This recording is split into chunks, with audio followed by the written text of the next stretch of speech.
पशुओं को मिलेगा प्यार और मिल्को मोर पशु आहार तो दूध बहेगा, मुनाफा बढ़ेगा। मिल्को मोर पशु आहार। खुदी को आजमाया है तो ये अंदाज आया। तुम में भी मैं हूँ शुद्ध प्लस पान मसाला। इको प्लस का नया आविष्कार eco plus hexa power TMT। इसकी प्रीमियम क्वालिटी व उन्नत जंग रोधक क्षमता दे बेजोड़ मजबूती। इको प्लस सीमेंट और स्टील, इस पर है देश को भरोसा। जब पशु नमस्कार, आप देख रहे हैं लोकमंच न्यूज और मैं आपके साथ प्रियंका राजपूत। बुलेटिन की शुरुआत करेंगे इस वक्त की अहम खबर के साथ और सबसे पहले बात करेंगे मुजफ्फरनगर की। मुजफ्फरनगर में एक मजदूर की हुई हत्या को लेकर परिजनों ने SSP कार्यालय पहुंचकर हंगामा किया। मृतक के परिजनों ने मजदूरी पर ले जाने वाले मालिकों पर हत्या का आरोप लगाया है। मुजफ्फरनगर के बुराना मोड़ पर बन रहे फ्लाईओवर पर काम करने गए थे और मृतक के परिजनों ने बताया कि 4 लोग गए थे और जिसमें मजदूरी करने गए एक की मौत हुई, 2 लापता हैं और एक सकुशल अपने घर वापस लौट चुका है। तो वहीं पर SP देहात अतुल श्रीवास्तव ने मृतक के परिजनों से घटना सुनने के बाद कार्रवाई के लिए सख्त आदेश दिए हैं।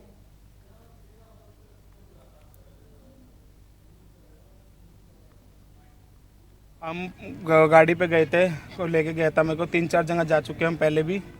तो आज भी सुबह 4 बजे लेके गए थे हमारे को। कौन लेके गए थे? वो गाड़ी वाले हैं, उनको जानते नहीं, एक अंकल है वो जानते हैं उनको, हम उनको मिलवा देंगे उनसे भी आपको। और वहाँ पे गए ना तो हम 3-4 बार गए, हम सारे काम करके आए, हमें दिहाड़ी मिल गई हमारी। तो हम आज गए, सवेरे जाते हमने गाड़ी लगाई वहाँ पे तो 2-4 सामान उठा के रखा था हमने। तो इतनी देर में रुका उतर गया, बहुत ज़ोर से शोर मच गया। वो चिल्लाने लगे बहुत जोर से, चोर चोर चोर चोर। हम जैसे भागे ना, मैंने सोचा मेरे पापा इधर से भाग रहे हैं, हमें दूसरी तरफ से चला गया। मैं जाके जंगल में कूद गया तो इसलिए मैं बच गया। आज 3:45 बजे तो फोन आया था और 4:15 बजे वो लेने के लिए आया था। कौन था जो लेने के लिए आया था? ये नहीं पता, मजदूरी करवाने के लिए गाड़ी लोड करनी है, मजदूरी के लिए लेके गए थे। 4 बंदे गए थे, ये एक बनारसी, एक विकास, एक शंकर और एक अरुण। तो वो तो बनारसी को तो पता ही नहीं, वो तो मार ही दिया। उसका 2 घंटे पहले फोन आया, भाई मेरे को बहुत मार दिया, 5:45 बजे मेरे को यहाँ से ले जाओ, नहीं मेरे को खत्म कर देंगे। किसका फोन आया था? उसका आया था बनारसी का ही फोन आया था। उसका छोटा सा फोन था इतना सा, उस फोन से उन्हें फोन करा। फिर 8 बजे से आया, मेरे से बहू से बात हुई कि क्या लगता है कि मेरी भांजे की बहू है, ये हमारा भांजा क्या काम करते, उसने सारी बात बता दी। शुजालपुर में विश्व महिला दिवस पर युवक कांग्रेस द्वारा और समस्त शुजालपुर कांग्रेस जनों के सहयोग से कांग्रेस ने सामाजिक और राजनीतिक महिलाओं के सम्मान का कार्यक्रम आयोजित किया और जिसमें नगर की सामाजिक, धार्मिक और राजनीतिक महिलाओं का उनके निवास पर पहुंचकर सम्मान किया। युवक कांग्रेस विधानसभा अध्यक्ष गौरव परमार के द्वारा उक्त कार्यक्रम आयोजित किया और जिसमें सभी कांग्रेस के प्रकोष्ठों के पदाधिकारियों ने सहयोग प्रदान किया। कांग्रेस जनों ने बबीता परमार से ओवरनाइट ट्रेन के स्टॉपेज को लेकर भी चर्चा की और मांग की कि इस विषय पर सांसद महोदय को अवगत कराते हुए ऊपर रेल मंत्रालय में भी इस विषय को रखें, जो शुजालपुर नगर के लिए अत्यंत आवश्यक है। बात करेंगे इंदौर की। डॉक्टर संजय गौड़ ने बताया कि अंतर्राष्ट्रीय महिला दिवस पर सिद्धार्थ हॉस्पिटल और दलित इंडिया चैम्बर ऑफ कॉमर्स के संयुक्त तत्वाधान में आज अंतर्राष्ट्रीय महिला दिवस मनाया गया और इस अवसर पर निःशुल्क महिला चिकित्सा शिविर का आयोजन किया गया और उद्यमी महिलाओं, समाजसेवी महिलाओं, आंगनवाड़ी कार्यकर्ता, नर्सिंग स्टाफ और उत्कृष्ट कार्य करने वाली महिलाओं का सम्मान किया गया और इसमें उन महिलाओं का सम्मान किया गया जो कार्य अधिक करती हैं लेकिन उनके कार्य को पहचान नहीं मिल पाती।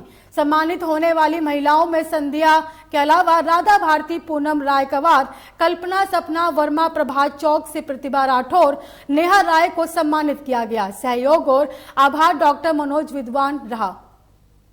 महिला दिवस पे आपने जो सम्मान समारोह किया गया है, किस तरीके का किया गया? सिद्धार्थ हॉस्पिटल द्वारा आज महिलाओं के सम्मान में एक कार्यक्रम आयोजित किया गया।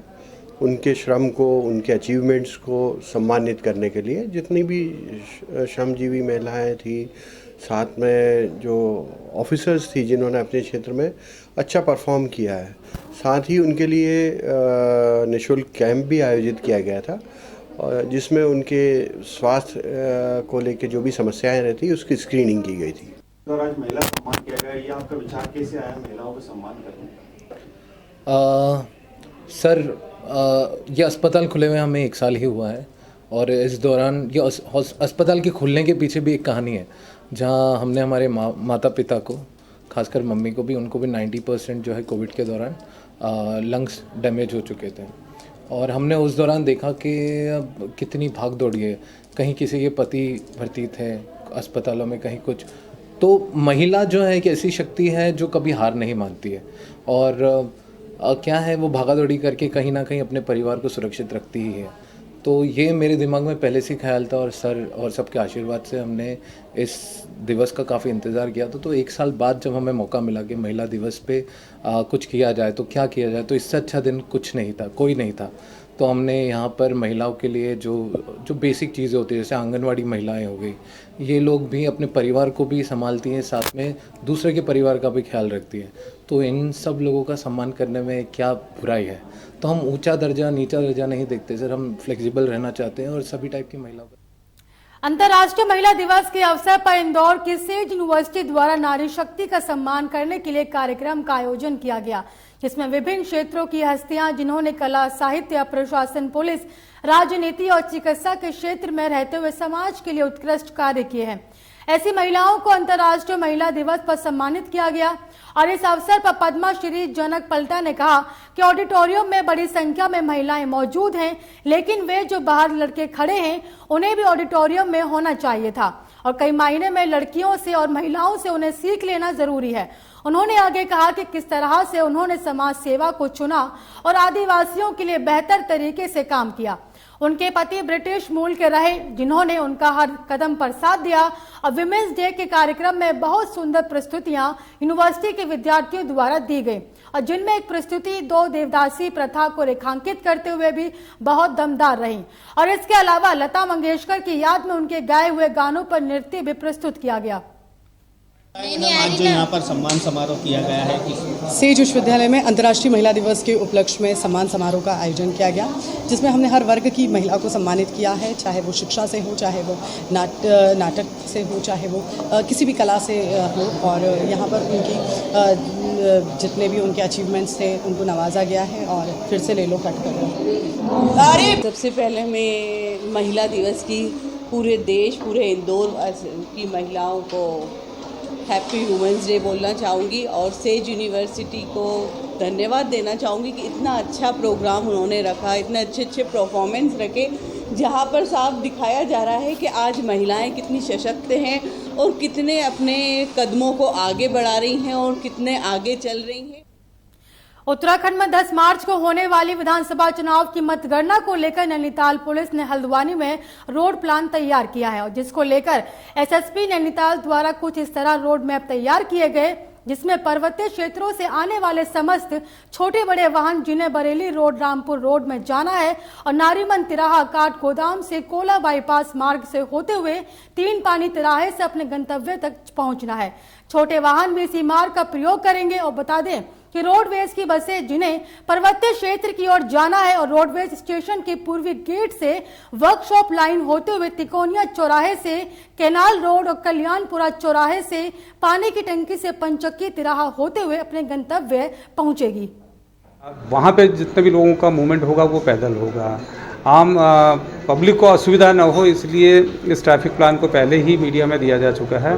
हमारा हल्द्वानी की जनता से अनुरोध है, जो भी अपना मूवमेंट प्लान कर रहे हैं वो इस ट्रैफिक प्लान को ज़रूर देख लें, और उन रूट्स को, उन अल्टरनेट रूट्स को इस्तेमाल करें जहाँ पे मार्ग खुले हुए हैं, जहाँ पे कंजेशन कम हो। और ये भी अनुरोध रहेगा कि कल के दिन अपना मूवमेंट रिस्ट्रिक्ट करें, केवल ज़रूरत पड़ने पे ही बाहर जाएं। हरिद्वार जिला जेल में कोरोना संक्रमण के मद्देनजर कैदियों से मुलाकात पर लगाई गई रोक अब हटा ली गई है।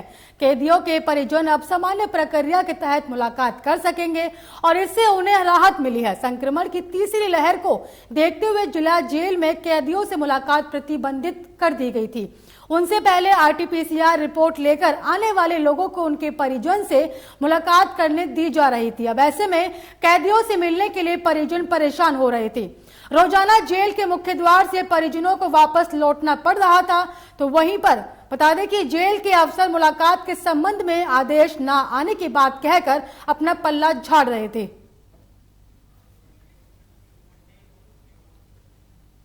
बात करेंगे लाल कुआं की। जनता कैबिनेट पार्टी की मुखिया भावना पांडे ने चुनाव आयोग से मांग करते हुए कहा कि प्रदेश में तत्काल प्रभाव से बैलेट पेपर उपलब्ध करवाया जाए, जिससे सरकारी महकमे के अधिकारी अपने मतदान का प्रयोग कर सकें।